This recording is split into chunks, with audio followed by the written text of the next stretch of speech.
Daniel, buenas noches para ti y nosotros también, ya está anocheciendo acá.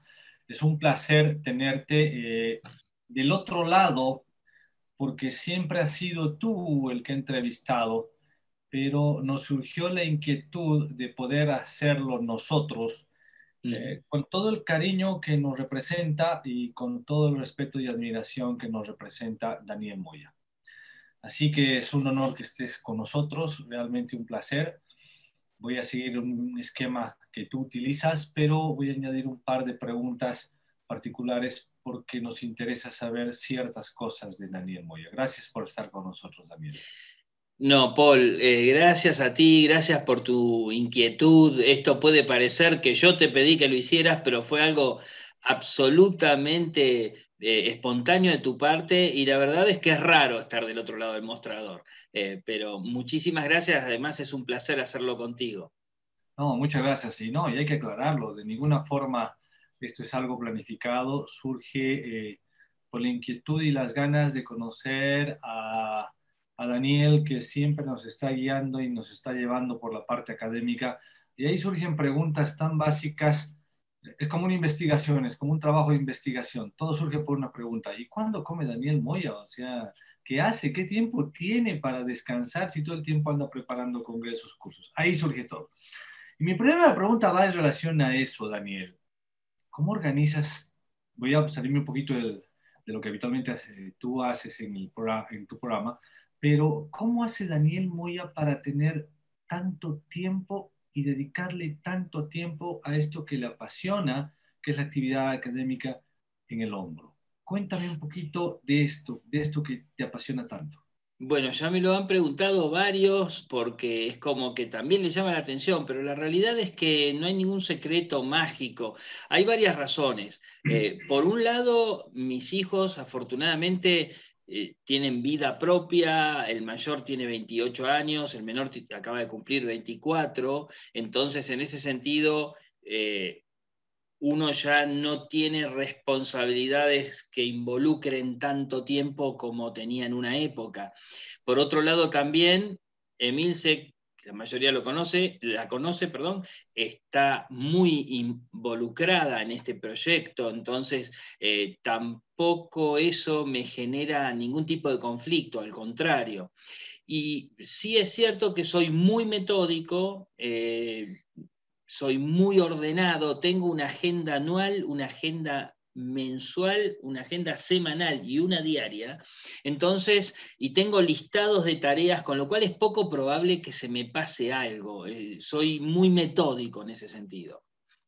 No, y sí se nota, ¿no? En todo lo que logras hacer con el tiempo que tienes igual a nosotros, pero haces muchísimas más cosas. Y de hecho, tú mencionaste a Emilce, Emilce que siempre está detrás tuyo, que siempre apoya y magnifica lo que tú haces como toda maravillosa mujer, apoyándote en todo. Entonces me parece que también es un pilar fundamental en lo que tú haces y en el éxito que tienes al hacerlo, ¿verdad? Sí, desde todo punto de vista y además es todo terreno y es una guerrera y hemos pasado las que te imaginas y las que no te imaginas también. Hemos en nuestros primeros congresos invitado a alguna figura internacional y la sociedad no tenía dinero para reembolsarle el ticket aéreo y hemos recurrido a los ahorros de Milce y así millones de cosas que te podría contar donde ella ha sido una pieza clave, ¿no? Importante, ¿no? Mm. Importante tener detrás a alguien como ella que te echa la mano en todo esto.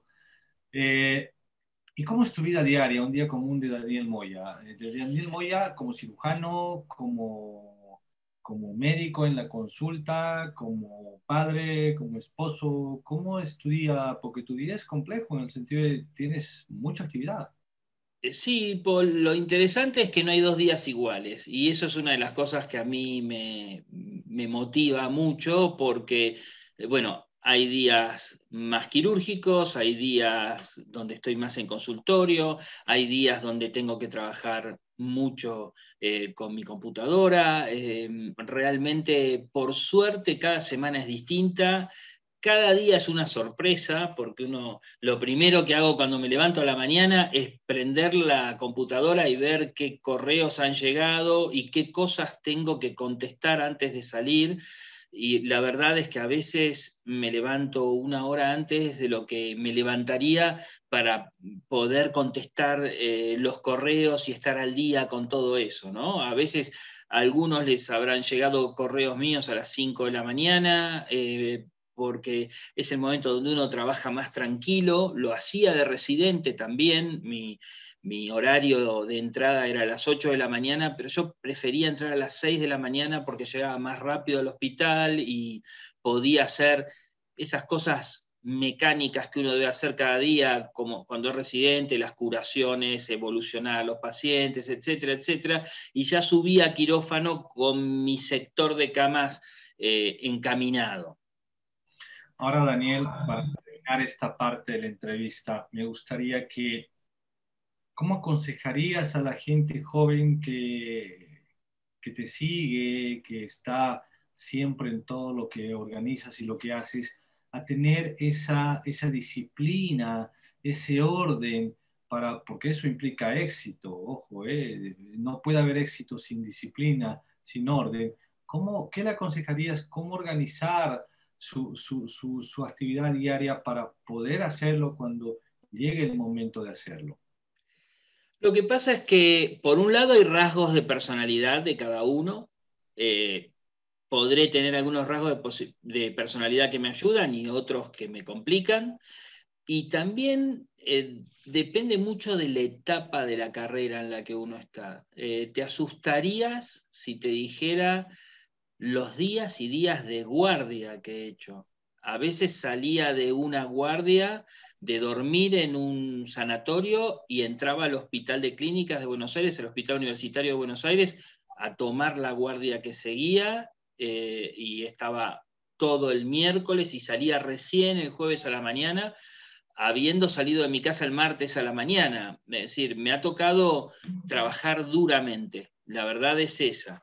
Y entonces, por ese lado, no me resulta fácil dar una receta magistral, porque como decía Ortega y Gasset, yo soy yo y mis circunstancias, y cada uno tiene sus circunstancias, pero yo creo que muy a grandes rasgos, tú lo has dicho, la disciplina, el orden, y también no perder el objetivo final, aun cuando uno está en etapas más duras y menos motivadoras. Saber que muchas veces son una transición o un camino que uno debe hacer para llegar a su objetivo. Bien, bien, Daniel, esa experiencia de vida es importante para la gente joven que está detrás tuyo, detrás nuestro. Ahora voy a entrar al esquema que habitualmente utilizas en tus entrevistas y te voy a hacer esa primera pregunta que es importante, porque ahí empieza todo. ¿Cómo llegaste a la cirugía del hombro? ¿Qué hizo que tú estuvieras en la cirugía del hombro e inmerso de la forma en la que la estás en este momento? Bueno, la realidad, Paul, que yo cuando era residente segundo año tuve la chance de estar con Guillén García en Madrid, y yo estaba orientado hacia la cirugía de rodilla, hacía prótesis de rodilla, hacía artroscopía de rodilla, hice muchos cruzados que te generarían terror hoy, porque usaba la cirugía abierta con el tendón rotuliano sin desinsertarlo a distal, y se hacía la osteotomía a nivel de la rótula, y después los poníamos 6 semanas con una calza de yeso en flexión. Hoy sería una locura, y no andaban del todo mal, ¿eh? Volvían al deporte. Lo que pasa es que algunos terminaban haciendo una artrosis, porque además se le hacía la menisectomía abierta en ese momento. Así empecé yo hace muchísimos años haciendo rodilla. Imagínate que me tocó vivir la época en la que el profesor Merlo traía al Hospital de Clínicas una maleta plateada que parecía esas de las películas de extraterrestres, la abría y sacaba el artroscopio y mirábamos a través de la óptica dentro de la rodilla. Es decir, y Claro, me así ha empezó, tocado. ¿no? ¿Eh? Así empezó, ¿no? así empezó y me ha tocado hacer también menisectomías a cielo abierto con la cuchilla de Smiley, que era todo así táctil, no visual. Pero resulta que nosotros tuvimos la suerte de tener como jefe de nuestro servicio en el Hospital de Clínicas al profesor Schechter, que fue después decano de la Facultad de Medicina de la Universidad de Buenos Aires, y un día me cita a su despacho y me dice, usted tiene que hacer cirugía de hombro, usted tiene que ser me acuerdo que me dijo, usted tiene que hacer el hombre de hombro. Y yo me fui de su despacho y la frase que se me pasó por la cabeza fue, me mató. ¿Quién me va a venir a ver por dolor de hombro? No hay pacientes con dolor de hombro. Y eso fue en el año 91, 92. La cuestión es que me dijo eso y además me dio su carta de recomendación para visitar a Rockwood y visitar a Vigliani. La cuestión es que lo primero que hice fue comprarme el libro de Rockwood y leerlo entero, escribirle a Rockwood, pusimos un consultorio de hombro en el hospital y evidentemente había una demanda insatisfecha muy grande porque al poco tiempo estábamos dando turnos con cierta anticipación, con un mes más o menos de demora, y tuve la suerte de que me contestaran de Rockwood, no me contestaron del servicio de Vigliani, por eso fui específicamente al servicio de Rockwood, porque inicialmente mi idea era ir un año a Estados Unidos, pero me contestaron del servicio de Rockwood, todo muy organizado, y estuve 6 meses con Rockwood, y bueno, y eso me fue llevando, pero la realidad fue por imposición y fue aunque te parezca mentira, y esto lo he corroborado con muchos de los que he entrevistado de mi generación a lo largo de estas entrevistas, hombro era un destino de castigo o un destino para poner a alguien que, bueno, ponelo en hombro, pero nadie buscaba espontáneamente hombro.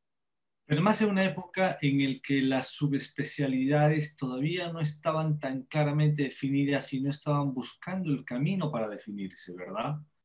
Claro, mira, te diría que una de las primeras subespecialidades que se definió en la ortopedia moderna fue la cirugía de cadera en la década del 70 y en la década del 80 en la mano artroscopía la cirugía de rodilla, pero en ese momento a nadie se le ocurría que hombro pudiera ser una subespecialidad o que tuviera un caudal suficiente para hacer una subespecialidad, por lo menos en mi medio. La Sociedad Americana de Cirugía de Hombro y Codo se fundó creo que en 1986, una cosa así. Entonces, que hay una anécdota muy cómica con respecto a eso, porque que me la contó Rockwood. Inicialmente se iba a llamar American Shoulder Society, o no, perdón, American Shoulder Surgeons, pero la sigla hubiera quedado ASS, que en inglés es trasero, entonces no quedaba bien, y ahí deciden agregar elbow, y queda ASES, Como es eh, actualmente. como es actualmente, pero inicialmente iba a ser una sociedad de hombro, específicamente como es la sociedad japonesa de hombro, que dicho sea de paso es la sociedad de hombro más antigua del mundo, creo que fue fundada en 1974, me parece, realmente unos pioneros. Pioneros, Sí. pioneros. Ahora fue difícil o bueno, tuviste de maestro, y eso vamos a hablar enseguida, a Roku, es decir, un referente antes, después y lo seguirá haciendo en la cirugía del hombro y tuviste la suerte de estar con él. Pero fue muy duro el cambio de rodilla a hombro. ¿Cómo atravesaste esa transición? No, la verdad que no, porque cuando uno se pone a estudiar y se pone a entender un poco más, se entusiasma, y además era un terreno bastante virgen e inexplorado, entonces tenía su parte de descubrimiento que lo hacía interesante, y el paquete venía incluyendo la visita a Rockwood, que era todo un desafío también. Yo nunca había ido a los Estados Unidos y de golpe tuve que mudarme con mi esposa y mi hijo mayor, que en ese momento tenía 1 año y medio, y llegar a Estados Unidos para al día siguiente salir a alquilar un departamento, abrir una cuenta bancaria, alquilar los muebles, sacar el teléfono, la línea telefónica y después al día siguiente ir a lo de Rockwood. Es decir, que fue todo un Todo un desafío. cambio, todo un Sí. cambio. Ahora, te pregunto, me queda bastante claro, pero obviamente sin temor a equivocarme, puedo decir que Rockwood fue uno de tus mentores. ¿Identificas aparte de él a otro cirujano, suponiendo que obviamente es la parte más importante de tu formación y obviamente es un cirujano que es maestro de muchas generaciones? ¿Alguien como él o te quedas con Rockwood como alguien que definió tu, tu calidad de cirujano, tu pericia, tus conocimientos en el hombro? Mira, Paul, en realidad el primer manguito rotador que operé lo operé con mi padre. Era todavía estudiante de medicina. Después te hablo de hace muchos años y a ese paciente, después de operarle el manguito rotador, que se vio perfecto, pero claro, era un abordaje en sablazo muy grande, algo que no haríamos jamás. Hoy lo inmovilizamos con un aeroplano de yeso y un palo de escoba enyesado para mantenerlo en esa posición. Entonces, no puedo dejar de mencionar a mi padre, cirujano traumatólogo, que hoy tiene 91 años, con una formación que era muy sólida en Argentina en ese momento, no solo de ortopedia, sino de cirugía general. Era operado apendicitis en situaciones de emergencia extrema y lo que se te ocurra. Entonces, por ese lado, sin lugar a dudas, el primero es él y Rockwood, por supuesto, ha influido enormemente, ¿no? Claro, y tocando el tema de tu papá, un tema familiar, me imagino que la inclinación por la ortopedia viene ahí, porque tú tienes un hermano que es cirujano de rodilla igual. Pues me parece que la Es, inclinación por la especialidad parte por el papá, la admiración que uno siempre tiene por el padre, me imagino, como parte de... seguro, seguro. Yo siempre digo que la medicina en nuestro caso es una tara hereditaria porque mi madre era médica, psiquiatra, mi padre traumatólogo y yo soy el mayor. Después viene mi hermana, que es genetista y es máster en bioética y forma parte de la Universidad Pontificia por la Vida. Y mi hermano es cirujano de rodilla y artroscopista, sobre todo de rodilla y de cadera. Sí, sí, sí, viene también por ese lado el cariño a la ortopedia. Ujú. Ahora, ¿cómo encuentras tú, Daniel, el, cuál crees tú que ha sido más bien el cambio más importante en la cirugía del hombro que tú has encontrado en este último tiempo? ¿Cómo ha ido madurando esta cirugía de hombro? ¿Qué cambio para ti ha sido trascendental? ¿Qué cosas han definido lo que en este momento, porque ahora es una especialidad muy fuerte, con Ujú. grandes conocimientos, por detrás unas revistas, artículos, trabajos impresionantes? ¿Qué defines que ha sido lo que ha cambiado la cirugía del hombro en este último tiempo? Bueno, es multifactorial. Rockwood decía que en la década del 80, fines del 80, principios del 90, hubo lo que él llamaba una explosión de interés por la patología de hombro. Y la realidad es que sería injusto definir una sola cosa porque se ha aprendido mucho desde la anatomía y biomecánica hasta técnicas como la artroscopía, la artroplastía reversa. Imagínate que, por ejemplo, cuando yo he visto a Rockwood indicarle en los Estados Unidos una prótesis de hombro a una paciente y la paciente decirle, yo no me voy a poner una prótesis de hombro porque mi médico me dice que es una cirugía experimental. Entonces, partimos de esa base y a mí me pasó muchas veces también en Argentina cuando empezamos. Eh, en e- yo viví también cuando uno le indicaba una prótesis de rodilla a un paciente y lo consideraba extraño y experimental, pero si ese mismo paciente hubiera aceptado una prótesis de cadera que se venían implantando desde mucho tiempo antes. Entonces, ha habido realmente un desarrollo gigantesco en todos los planos, el conocimiento anatómico, biomecánico, las técnicas quirúrgicas, la difusión. Rockwood, cuando hablaba de la explosión de interés en un artículo muy interesante que se llama justamente, es un editorial, creo que del Journal of Bone, o me parece que es algo que él presentó en la AOS, y él hacía una comparación entre la cantidad de simposios que había y mesas redondas en un determinado año en la AOS con respecto a hombro, y lo comparaba con fines de la década del 80 y mostraba una diferencia gigantesca. Entonces, ha ido creciendo exponencialmente. ¿Y cómo tú has sido discípulo de Rockwood? ¿Cómo consideras eh, las expresiones que Rockwood tenía cuando la artroscopía estaba empezando? ¿Y cómo en este momento tú consideras que la artroscopía qué papel está jugando en este momento en la cirugía de hombro? Dos extremos, tú los conoces Bien, muy bien, sabes a lo que me refiero. sí, A ver, sí, sí, explícanos eso. sí. A ver, la cuestión es esta. Hay dos aspectos con respecto a Rockwood. Y yo creo que en Estados Unidos se dio un fenómeno que también lo vivimos en Argentina.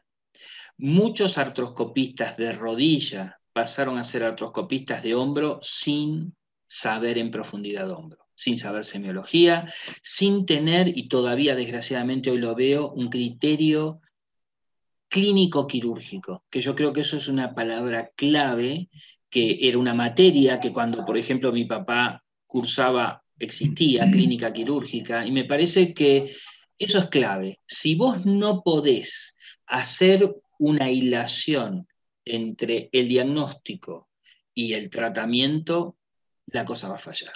Entonces, pero para hacer un buen diagnóstico, primero tenés que conocer qué patología estás enfrentando y cómo diagnosticarla. Y desgraciadamente yo lo viví, y Rockwood también lo debe haber vivido. Y a Rockwood le gustaba mucho hacer la demostración por el absurdo, y exageraba y actuaba. Entonces, por un lado estaba su conflicto con lo que veía y no le terminaba de agradar, y por otro lado estaba su histrionismo y la forma de mostrar las cosas. Yo creo que como todo método va encontrando su equilibrio. La ventaja mía es que estoy en una sociedad que es de una región anatómica, entonces tiene un área concreta, y lo que se estimula es tener todas las herramientas en la valija. Yo creo que pertenecer a veces a una sociedad que es de un solo método terapéutico genera cierto sesgo.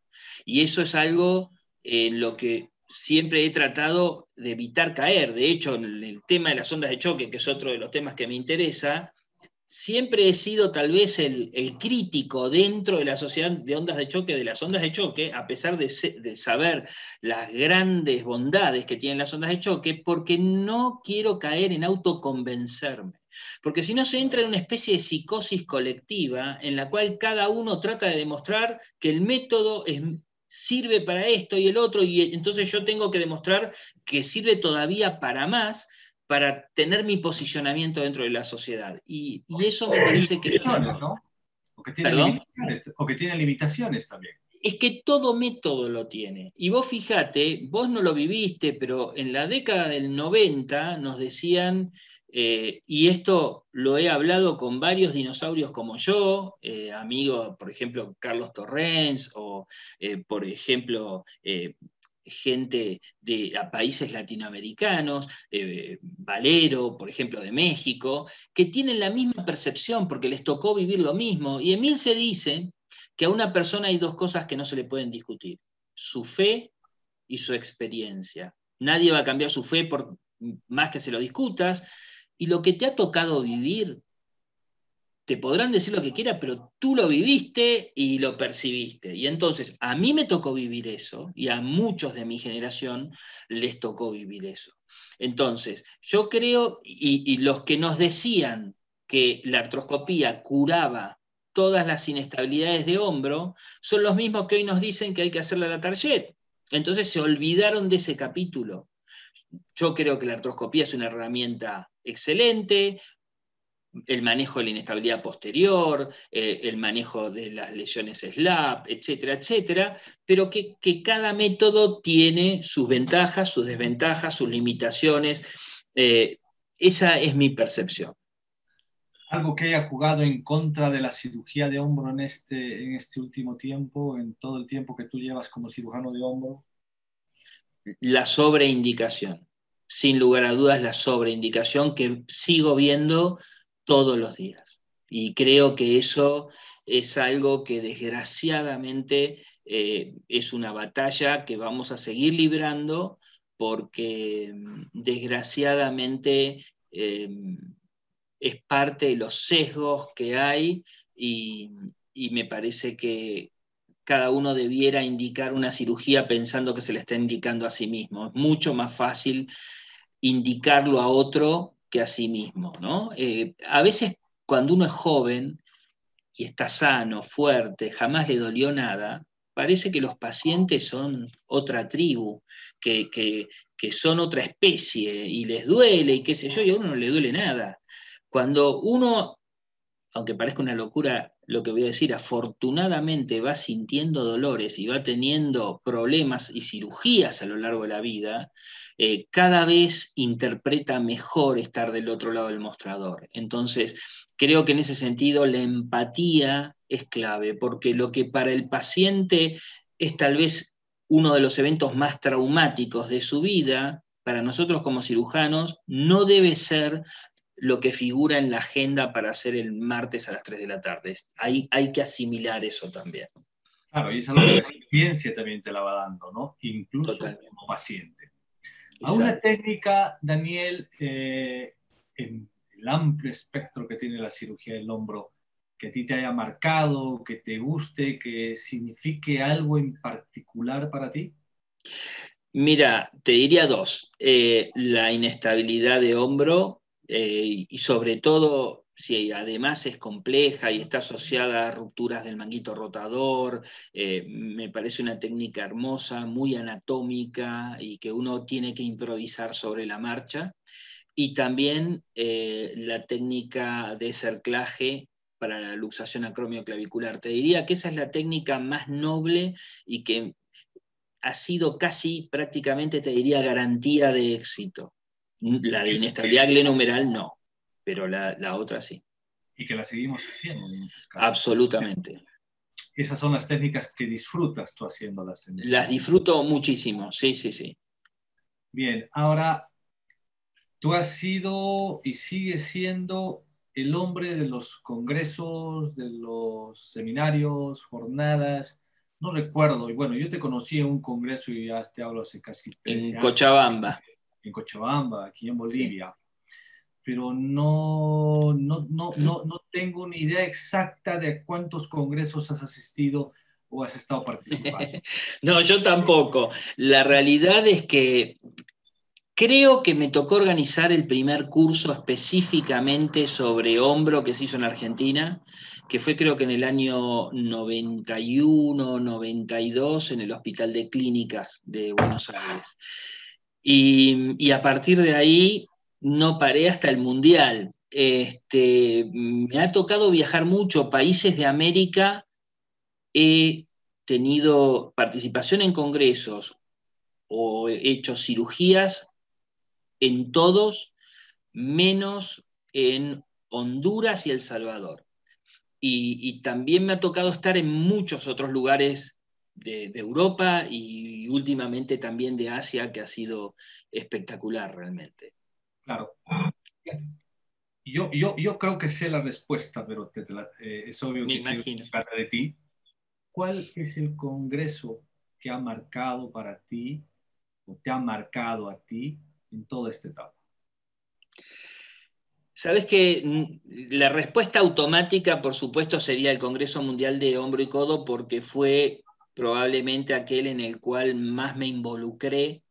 A ese Eh, me refería, a ese me refería. claro, en ese sentido fue el que más me involucré, porque fue una lucha enorme. eh, ima- Exitosísimo. y fue un éxito absoluto, pero me ha pasado de todo. me han pegado, me han amenazado con hacerme juicio, he estado el último año sábado y domingo desayunábamos con Emilce, cada uno iba a su computadora a trabajar, almorzábamos, cada uno iba a su computadora a trabajar y nos volvíamos a ver a la noche. Es decir, ha sido un trabajo gigantesco y por suerte hoy justamente me tocó presentar al Board Internacional el informe final. Y la verdad es que me da vergüenza que se diga que fue el Congreso de Hombro más grande de la historia, desde 1980 que se hizo el primero, que gente como Iván Flato, como Osvandrelej, como por ejemplo Wallace, Angus Wallace, que fue organizador de un congreso y es de un congreso mundial, y es una de las dos personas, de las dos únicas personas, él y Martti Vastamäki de Finlandia, que fueron a todos los congresos mundiales y que organizaron ellos mismos congresos mundiales, que me diga fue el mejor congreso de la historia. Realmente es muy fuerte para uno eso. Ahora, sería injusto, porque la verdad te tengo que decir que ese congreso por momentos lo disfruté y por momentos lo padecí. Hay otros congresos que los he disfrutado de punta a punta. No pude ver la mayoría de las conferencias que hubiera querido, estuve siempre pendiente de millones de problemas que iban surgiendo a cada minuto, entonces realmente gran parte del Congreso fue un nivel de estrés muy grande. ¿Y alguno que disfrutaste Y que plenamente? Para que tengas una anécdota en particular. ay, ay, ay. De esas que pueden ser jocosas después de unos años, pero en su momento hasta pueden provocar mucho estrés. ¿Tenés alguna Mirá, de esas? es una pena, tendría que haberlo pensado, pero te cuento que siempre para mí ha sido un placer enorme poder viajar en grupo y poder viajar con Emi y poder viajar con Marcelo Vila y poder viajar con el Negro Lencina y con el Cholo Salamone y con toda esa banda que te moves en grupo y realmente Pasaste. hemos hecho las mil y unas. Me acuerdo, me viene a la cabeza en este momento un congreso hermoso que fue mi primer viaje a México, que se hizo en Querétaro, en la hacienda, el hotel era la hacienda que le regaló eh, Hernán Cortés a Marina o Malinche, que era su traductora, y que realmente era un lugar increíble. Entonces, ese fue un congreso espectacular, pero me ha tocado estar en China, me ha tocado estar en Dubái. A Dubái, por ejemplo, por eh, la organización del congreso y para hacer publicidad de ICSES, viajé desde Buenos Aires y estuve 48 horas y volví. Es decir, que ha sido un ritmo de locura en muchos casos.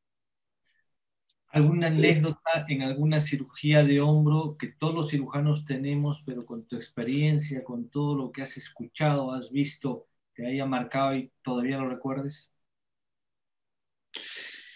Ah, mirá, anécdotas específicamente en una cirugía de hombro que yo recuerde, siempre se te pasan las anécdotas de cosas complejas, ¿no? De situaciones difíciles que no son gratas porque la gente no se imagina que muchas veces operar es una carrera de obstáculos y que cuando no llegó tarde el anestesiólogo falta tal análisis o no hay dentro del inventario una medida que uno esperaba que estuviera, más allá de que uno revise todas las cajas y uno como cirujano, creo que eso es algo que nos marca a todos, no existe la palabra no. Uno tiene un objetivo y tiene que cumplirlo como sea. Entonces creo que en ese sentido He tenido anécdotas muy cómicas porque teníamos un anestesiólogo que era el gordo Lucchesi, que no sé si has estado en alguna cirugía con él, pero que era muy divertido y realmente la pasábamos muy bien. He tenido una anécdota de operar un paciente junto con mi padre y con mi hermano, estar los tres operando un paciente. Eh, la verdad es que hemos tenido un poco de todo, pero así cómica o algo así que te pueda decir, no, no, no, de ese tipo, por lo menos que me acuerde ahora, ¿no? En congresos sí hemos pasado las mil y una y hemos, me acuerdo del congreso, por ejemplo, mundial que se hizo en Brasil, que estuvo buenísimo. Me acuerdo, por ejemplo, el congreso en Corea, que a mí se le había pedido, realmente tenemos muy buena relación con los amigos de Corea, la Sociedad Coreana de Hombro y Codo, que pusieran digamos, en la cena de gala al cantante de Gangnam Style, que en ese momento estaba un poco de moda. Bueno, y la cuestión es que había un grupo que imitaba perfecto a Gangnam Style y por supuesto nuestra mesa explotó y después terminó todo el grupo bailando en nuestra mesa, a tal punto que un médico de Nueva Zelanda se acercó al día siguiente y le dijo a Gastón Mañón: mi esposa me pidió que la lleve al Congreso de Buenos Aires porque le encanta cómo se divierten ustedes y qué sé yo, así que ya se entusiasmó como para participar. Pero te imaginas que estando con los que te mencioné, con los que solemos viajar, es una anécdota tras otra. Es muy Sí, divertido. cada día. Gonzalo Gómez también. Y aquí te preguntaría, ¿alguna anécdota como alumno, porque te ha tocado ser mucho tiempo alumno, o como maestro? Por ejemplo, yo recuerdo una anécdota contigo A en ver, la que estábamos en la Universidad Católica en Buenos Aires y de pronto te apareces a la clase con el doctor Rojo.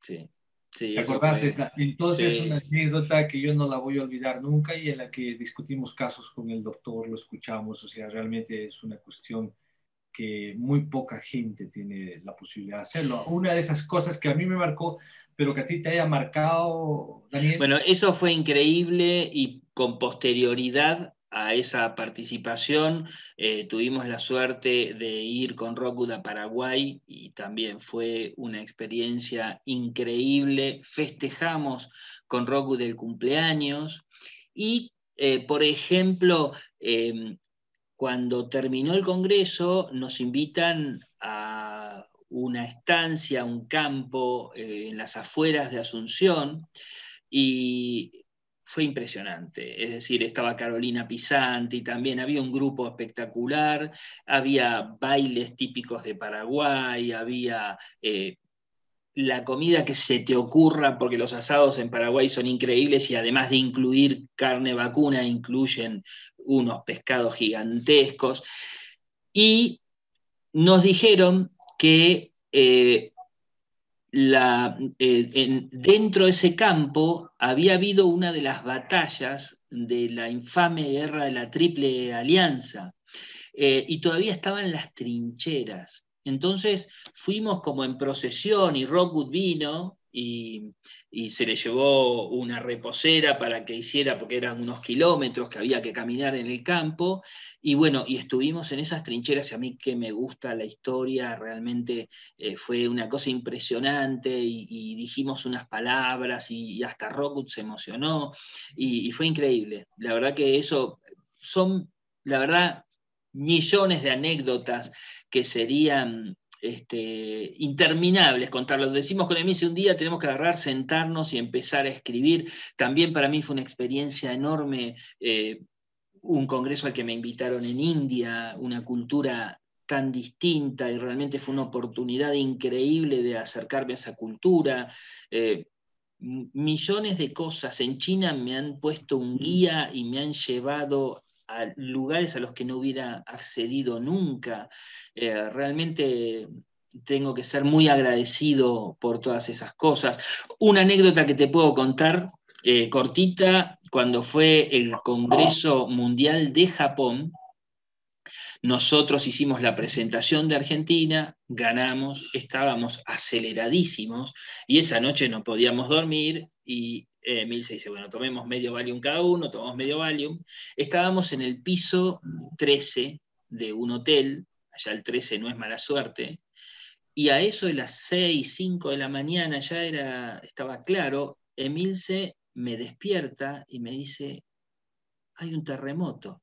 Y yo, medio dormido todavía con el efecto del Valium, porque habitualmente no lo tomo, así que me hizo el efecto muy contundente, cuando me conecto, la cabecera de la cama estaba golpeando contra la pared y después la cama se movía de costado. Y yo le digo, Emi, quédate tranquila porque en Japón todo es perfecto, todo está bien organizado, esto es un edificio antisísmico, no va a pasar nada. Me di media vuelta y me quedé profundamente dormido. Y al día siguiente veíamos las grietas en el pavimento, porque había sido el epicentro no había sido en Nagoya, sino en Nara, pero fue de la escala de Richter por encima de 6. Y mucha gente del hotel había bajado en pijama a la puerta del hotel y nosotros seguimos durmiendo. Yo me... ¿Eh? El efecto del Valium, porque si no tenías el Valium, corrías la escalera, me imagino. Mira, no sé, pero me hubiera encantado la experiencia de sentirlo y ver lo que es. Porque yo en Japón me siento muy seguro, entonces es como que tengo una confianza absoluta y si ellos te dicen que el edificio no se va a caer, para mí no se va a caer. No, pero esa es la oportunidad por el Valium. Exactamente. Y nos decía Gonzalo Gómez, nunca tomen los dos Valium, túrnense. Algunos tienen que estar conscientes. Exactamente. Menos mal que no fue un incendio, que fue un terremoto. No, ni lo digas. ¿Cómo ves, Daniel, el futuro de la cirugía del hombro? Con todo lo que viene. Todo ha tendido a lo largo de la historia a que la cirugía fuera menos cruenta, menos agresiva, y creo que ese camino va a seguir. Yo soy muy entusiasta de la medicina regenerativa, pero soy muy pesimista en cuanto a la forma en que se está manejando. Entonces creo que va a llevar mucho tiempo que se decante lo que sirve y lo que no sirve. A ver, la primera vez que usé PRP, plasma rico en plaquetas, habrá sido en el 93, en el 94, y fíjate que todavía se sigue discutiendo para qué sirve y para qué no sirve. Y hay tantos intereses creados. Entonces, es una pena. Y en eso yo resalto, lo hablábamos el otro día con Leonardo Guiloff de Chile, la diferencia que tienen las ondas de choque. Porque en el PRP y en muchas de las medicinas regenerativas no se ha podido llevar con la contundencia que uno pretende los resultados de laboratorio a la clínica. En cambio, en las ondas de choque, el resultado es tan contundente que la clínica ha avanzado y ha venido el laboratorio por detrás tratando de demostrar cómo funciona. Cuando uno ve que una pseudoartrosis, después de 2 años de evolución, de golpe se forma un callo espectacular, para mí sigue siendo magia, porque yo soy de la época previa a que eso apareciera. Y también yo marco la mecánica, ¿no? Cuando yo empecé a hacer ondas de choque, el primer año traté a todos los pacientes en forma gratuita para ver si realmente funcionaba o no, porque en esa época, estoy hablando de 20 años atrás, no había una, digamos, evidencia contundente en la literatura. Hoy la hay. Claro. Ahora, Daniel, hay cosas en las que tú te estás involucrando, como el tema de la reconstrucción en 3 dimensiones. Tú eres un cirujano que lleva muchísimos años, pero estás innovando y metiéndote a cosas nuevas. ¿Cómo ves, por ejemplo, eso en la cirugía del hombro? No, bueno, creo que eso va a ser una revolución gigantesca, no solo en la cirugía de hombro, sino en la ortopedia y traumatología y en nuestra vida diaria. Es decir, esto va a tener un impacto en el ciudadano común, porque el día de mañana vas a querer diseñar e imprimir un juguete para tus hijos o una herramienta para tu casa, o se te ha roto, digamos, la tapa de una llave eléctrica, y la vas a poder diseñar e imprimir en tu casa sin depender de nadie. Lo que viene es revolucionario porque además las impresoras 3D tienen la capacidad de autorreplicarse. Entonces, esto va a ser, como se dice habitualmente, una tecnología disruptiva que va, esto es como el descubrimiento de la brújula o de la imprenta, o desgraciadamente, no todo es positivo, de la pólvora. Es decir, esto va a cambiar la historia de la humanidad. Bien. Realmente, Daniel, he disfrutado muchísimo la entrevista. Realmente conocer el otro lado de Daniel Moy ha sido muy agradable. Espero que tú también lo hayas disfrutado. Nos acompañó Amara, que entró recién a escucharte. Todos querían escuchar a Daniel y seguramente a través de los canales te van a poder ver. Te agradezco muchísimo la posibilidad. Para mí es un honor. Es un No, al honor irme contrario. aquí. Lo digo con todo cariño y respeto. Así que gracias por estar con nosotros, realmente lo disfrutamos. Gracias por darnos la oportunidad como personas, como país, de seguir creciendo, porque hay gente como tú que apoya todo esto. Gracias por todo esto, un placer y un honor conocerte un poquito más. Paul, muchísimas gracias a vos. No daría una semblanza completa sin comentar también que me apasiona la genealogía, me apasiona la historia, eso es parte de mi personalidad. Entonces, en ese sentido, digamos, es un parámetro que hay que tener en cuenta. Me apasiona la política internacional también. Y la realidad es que de parte nuestra sentimos la responsabilidad de apoyar a colegas jóvenes que uno ve que tienen la mejor intención, la mejor actitud, ganas de estudiar, y también sociedades jóvenes como la boliviana. Hoy hicimos una reunión con Rodrigo Roca, hablando de proyectos conjuntos. Hay muchas cosas por delante, eso es lo bueno, el desafío es tratar de tener imaginación para, digamos, pensar cosas nuevas, y la voluntad para llevarlas adelante y la tenacidad para mantenerlas en el tiempo. Creo que esas son para mí las palabras clave, ¿no? Imaginación, voluntad, tenacidad. Me parece que eso, sazonado con un poco de pasión, hace que se logren los objetivos, porque no hay nada más interesante que de golpe explote una idea en la cabeza de uno y con el tiempo verlo plasmado como una realidad. Definitivamente. Te agradecemos mucho, Daniel. Un abrazo grande. Buenas noches. Saludos ahí en casa de Milce y gracias de Gracias, nuevo por Paul. todo. Igualmente, un abrazo enorme. Muchísimas Gracias. gracias. Buenas noches, Daniel. Muchas gracias.